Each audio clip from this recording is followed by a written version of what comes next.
Hello and welcome to this edition of Captains of Industry with me, Charles Gitonga. If you are Kenyan or have been to Kenya, then you definitely know of Tusker, the signature beer for the nation. This is a product of Kenya Breweries Limited, whose managing director is Jane Karuku. She's had quite an iconic journey in corporate leadership in the country, including leading companies such as Cadbury East Africa and the Alliance for a Green Revolution for Africa. She speaks to me right now. Right, so thank you so much for finding time to talk to us. So you've shaped quite a profile looking at the corporate scene in Kenya. You've been in Telkom, you've been in Cadbury East Africa, you've been in AGRA as president, and now Kenya Breweries. Just briefly take us through your journey in the corporate space. Okay, so thank you, Charles, and thank you for having me.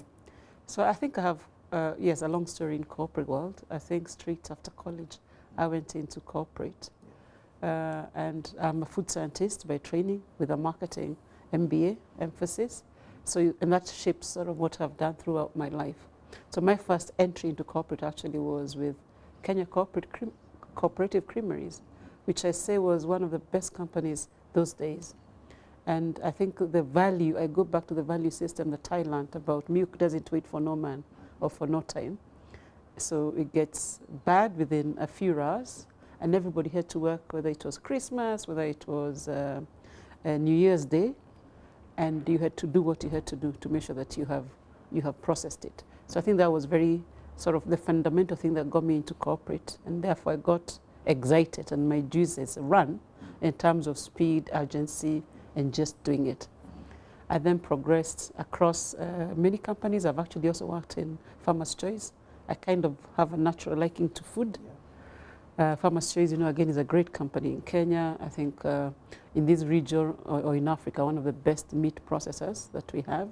Again, speed, quality, time, urgency, important core values, which I learned from there. Then after that, I went to Cadbury's, again, a food company, a very nice global institution that also had speed, but very great values from a corporate culture perspective in driving aggressiveness, which we described as assertiveness, not negative aggressiveness, accountability being or meaning you need to do what you say you're going to do in the time that you said you're going to do. And I think Cadbury, I would call it where my corporate life came to flourish. And I think it's because of those value systems. So accountability, a very camaraderie sort of company, very supportive. So your boss was the biggest cheerleader, your colleagues were your cheerleaders, and collaboration was a key element in terms of you succeeding in that organization.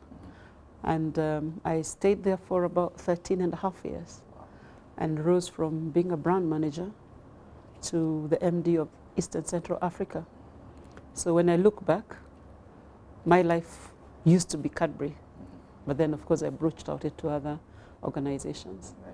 So there's something you said about KCC, you working there and learning that milk does not wait for time. I think it's better now because it's not the same story for beer. Yeah. So talk to us about KBL briefly. What has been your experience so far? So Kenya Breweries, I think it's one of the most exciting companies, I keep saying, in the world, and I tell my colleagues we are privileged to work here. It's a fairly complex business because it has a mix of very many brands, both beer and spirits, because we try to make sure that every consumer segment in terms of need or price is met responsibly, of course. The other thing is that it's a very big company. We are the second highest capitalized business in the Nairobi Stock Exchange, just after Safaricom. Last year, we did a study with McKinsey, and our economic impact was shy of 1% within Kenya. So we are pretty significant. And I think that's why I tell my colleagues and myself, always remind myself that it's a privilege and it's serious accountability and responsibility to be working here, because A, we are dealing with products that are regulated. We are dealing with products that are only consumed by the legally relevant people, not anybody can consume. But also to remind ourselves that we are so important in terms of the economic value add to the country as a whole and to people's lives. and therefore we need to be responsible while we do it. And how does that speak to your leadership style here? So I think it goes back to the things I've just described. So I think we have to be accountable to whatever that we do. We are selling alcohol, so we have to be really responsible and stick to the rules of the game. So we can't sell to underage. We have to make sure that what we are giving back to society from an economic value chain comes to bear. So whether it's a farmer, whether it's a trade and their outlets, whether it's our suppliers, we have to live to those very high standards of integrity.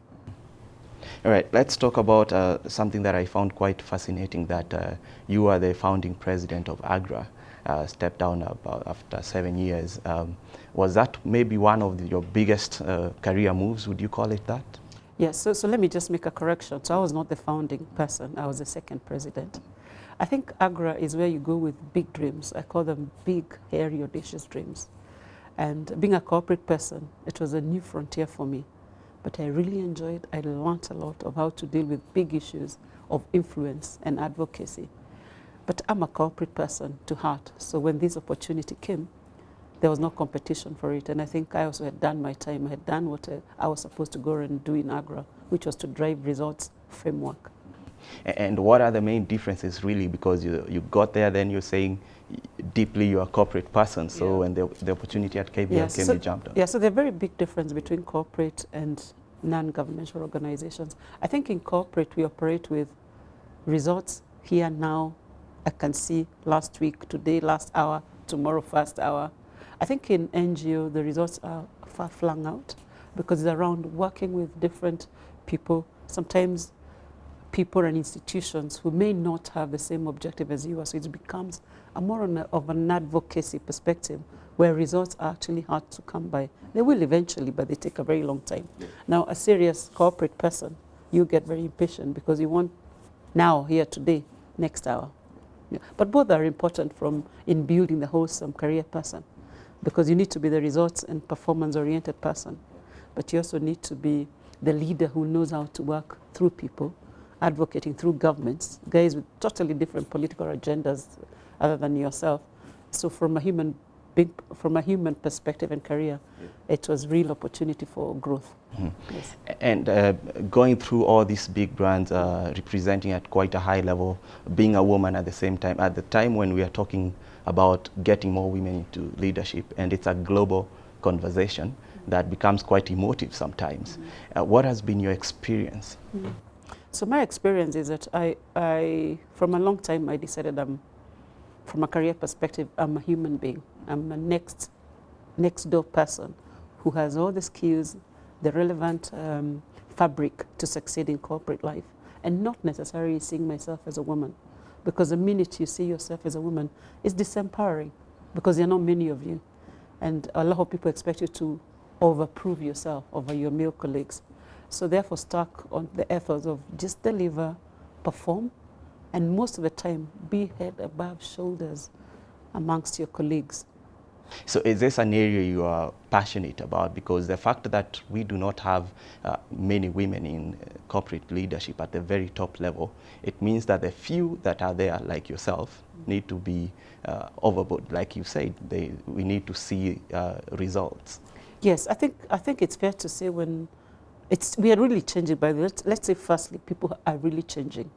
But for a while, it was if you walk into a room and you're with your colleagues who are guys, they at least expect you to be the leader. They expect your colleagues to be the ones who are leading. So you have to sort of always make sure that you're over-delivering on what you're promising to be noticed. But I think what I tell women, therefore, is make sure that you have all the right qualities, you have the right technical abilities, you've gone to school properly, you're getting experience, you have a mentor, you have a coach, to always make sure that you're aware of how you are as a person and how you're delivering on the performance or what is expected of you. Yes. All right, and so it's also an area with a lot of stereotypes, and here you happen to be an African woman leading an alcoholic beverages company. Is that a struggle for you? No, it's not a struggle. I'm not an African woman. I'm a leader leading a very good business. And if I did not see myself as that, then, like I said, it would be very disempowering. And remember, what I think, I would drive that perception, then I would drive people just saying, wow, how can you? But I don't want to entertain that. Yeah. I'm a leader who has got to do what a leader needs to do to make sure that Kenya Breweries is very successful. All right, so let's talk about KBL, and I want us to talk about the company culture, the corporate culture within the company. All these things that you've mentioned about responsibility, accountability, dealing with sensitive alcoholic drinks that people consume, how does that shape your culture here for employees, consumers, and clients? So every employee at Kenya Breweries must be responsible and accountable to a code of business ethics, which we all sign to, and we have refresher training every year. We also expect and bring on board our suppliers who are supplying us raw materials to adhere to this code of business ethics. We also expect and actually also take this code of conduct through to our trade partners, our distributors out there, and any other partner that we are doing business with. So at that point, thank you for sharing on that. At that point, we'll like to take a short break, okay, and we'll be back shortly with Jen Karuku, who is the Managing Director of Kenya Breweries Limited. Don't go too far.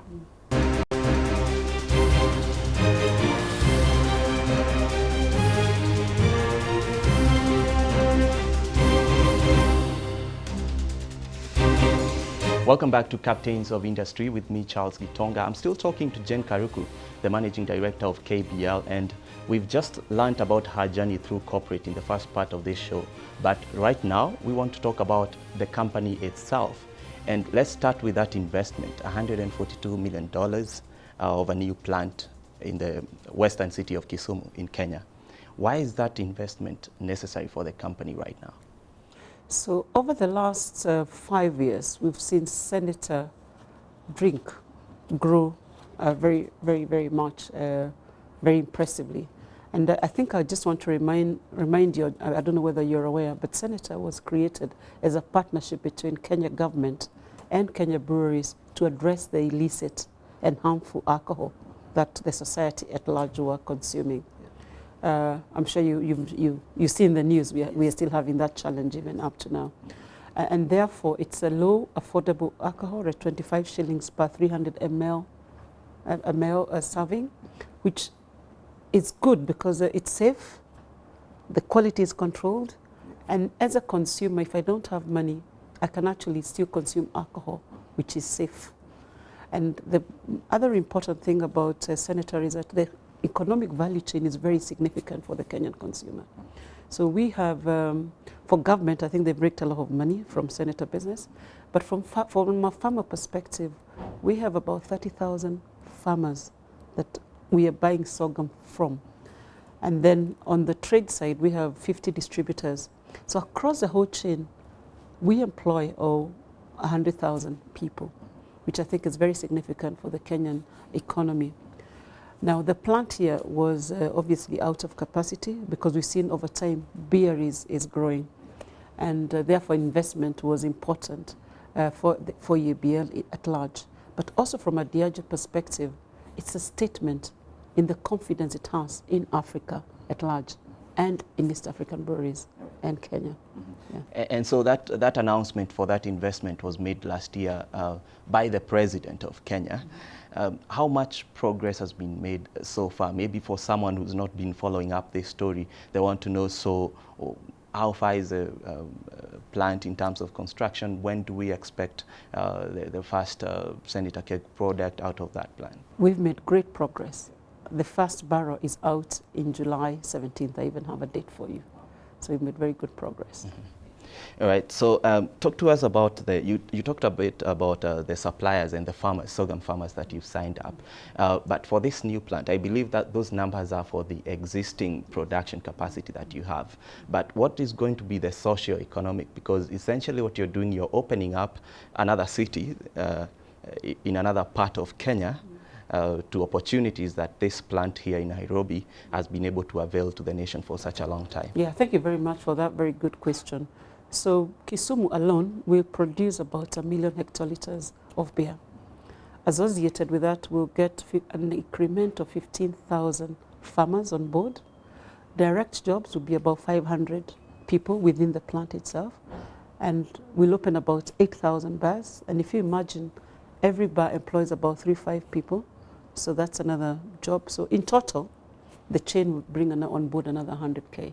So we are very excited about that. Yes. And one of the things that, and it's good we are talking about keg, because one of the, I think, lowest moments of that product was when there was introduction of tax. And we saw that reflect in the numbers. And then the government pulled back on that, and we are seeing the numbers rising up again. Just briefly talk to us about this taxation issue. What are the pain points right now for KBL and EABL in general in Kenya? Okay. Yeah. So Senator, the brand, because I've talked about it being an affordable offer, it's a low-cost business model. And then on top of the low business cost model, even in terms of where we deliver, the other contributor is excise tax. So in partnership with government gave us a remission. So for example, the way it works is beer is 100 shillings and you get 90% remission. It means your effective tax is 10 shillings per litre of Senator. So when we've been having issues, they've been playing around with the remission. It's come from 0 to 100 on a sliding scale. So sometimes it's 50, 60. And when it changes adversely, then it kills the brand, because the brand then has to go up by another 20 bob and nobody can afford. So our conversation with the Kenya government is for us to sustain the business. So we have to look at the economic effects of any change of the remission challenge. That is Senator. But on the other brands, let's say whether it's spirits or whether it's beer, there is also an affordability question in Kenya. We are the biggest taxpayer in excise terms. And also we attract a lot of sin tax, as you're aware. So I think the conversation of government and the sensitivity around that is that what's the balance between, yes, let's make revenue for government, but let's not kill the goose that lays the egg. So that balance. So we accept we need to be taxed, so that's why we are paying a lot of tax. But on the other hand, it needs to be low enough or optimal enough to make sure that we're having growth and everybody is benefiting in the whole supply chain, from a farmer to the trade to EABL and to the government.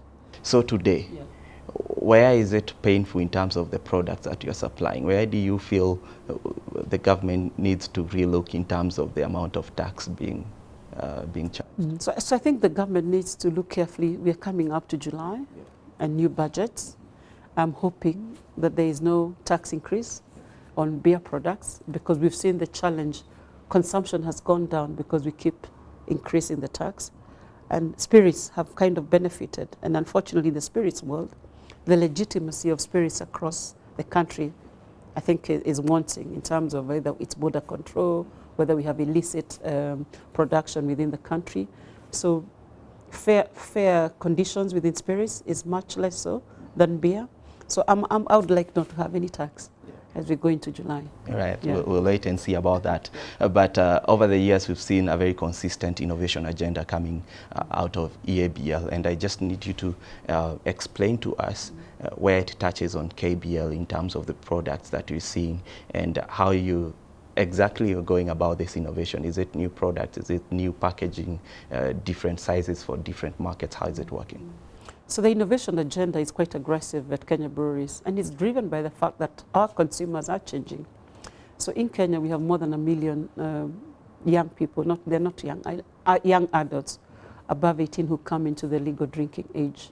And they come with different demands in terms of what they would drink, what they want to drink, how they want to drink it, and where they want to drink. So we are driving our innovation agenda in terms of addressing all consumer segments. Your lifestyle, what would you like to drink? People used to be only beer-centric. Now we are finding globally spirits are growing. And even in this market, we've been experiencing double-digit growth of spirits brands. People are exposed to the internet and we are becoming very global, so they want to try something that was seen in Paris, in London, in New York. So we're also innovating by bringing those brands that are international, global big brands into Kenya as part of the innovation agenda, particularly around Scotch. We're also innovating around our own our own big tastes, for example, coconut flavors, moringa, honey. And we've seen a lot of locally driven spirits here that like Kenya Cane, for example, is is the largest spirit in Kenya, and it's very Kenyan from the name, and it's also a very old rum flavored brand. What else? So beer, we are getting international beers here. So for example, our latest excitement is around Guinness Hop House 13, which is very successful in Europe. We are innovating it in this market. It's been very, very well received. We have other big brands we are bringing to locally produce, like Captain Morgan, a global brand, but we are producing it here so that our consumers have a better accessibility from a price perspective. And there are lots and lots coming on board. All right. So in recent years, we've seen that, but we've also seen a lot of other beer companies or alcoholic beverages companies coming on board, new investments, whether it's Kenyan or outside of Kenya. But we're also seeing a lot of development in the area of craft beer, where people want to walk into pubs and they can see the whole process and get served at a glass of beer. For KBL, where do you see opportunities now going forward? What are the opportunities? What are the challenges? So craft beer, we know, is big internationally, particularly in Europe and the US. It's just one of the things we're just about to launch. That's why I didn't talk about it. But I think in the next month or so, Kenyan consumers will experience draft of different offers. So watch that space. Yeah. That's news. I'm interested about more details on that. So craft is, we've seen even in Kenya the growth of small microbreweries, where people they don't want to have the big mass brands, but they want to have a small, neat, sort of special, because you want to make consumers feel special. So we'll be launching a few craft formats, which we've already tested. I think one is what I've already mentioned, Hop House 13, and a few others that are coming on board. I want to make you stay interested and watch what's happening in the next 2 months. Yeah, so it's an international sort of evolution of consumers that we also want Kenyan consumers to experience, and indeed East African consumers, yes. Right. Yeah. So what are the challenges now in this business going forward? We've talked about the tax issue. We've talked about the changing customer taste, which has to keep you on your toes. So what do you look forward to in terms of challenges? Something that you'd say, this one keeps me awake at night. Okay. So I think it's the usual business challenges. So I think the first one, which we haven't talked about, is talent. So a business like KBL continuously needs very good talent to make sure that we are delivering to objectives both for the government, for the community, and indeed for the corporate itself. I think the second one is innovation, which we've just talked about. We have to keep innovating to make sure that we are addressing the changing consumer demands. We have a challenge on costs and productivity. We need to make sure that for us to make sure that we're in line with inflation, or we are growing our costs much less than the inflation around our market, which, as you know, sometimes can be challenging. And regulation. I mean, right now there's a regulation on advertising, which is in the works. There's regulation on opening hours, like we know. There's regulation on so many things. So I think our biggest challenge is how do we deal with the regulation as we go forward, to make sure that it's supportive of manufacturing. I think the other challenge is that how do we, if we are very dependent in this market, we call them VUCA. We are dependent on what happens in the macroeconomic, politically, economic. So I think a challenge which is on our hands is that how do we then make sure that we drive business performance in the VUCA environment, and the VUCA is getting very exciting. Yeah. All right, Jen Karuku, thank you so much for your time. And that's the Managing Director of KBL, just talking to us about her journey in the corporate world and also the performance of KBL and the whole agenda of EABL in this market. Thank you for watching. My name is Charles Gitonga. Goodbye.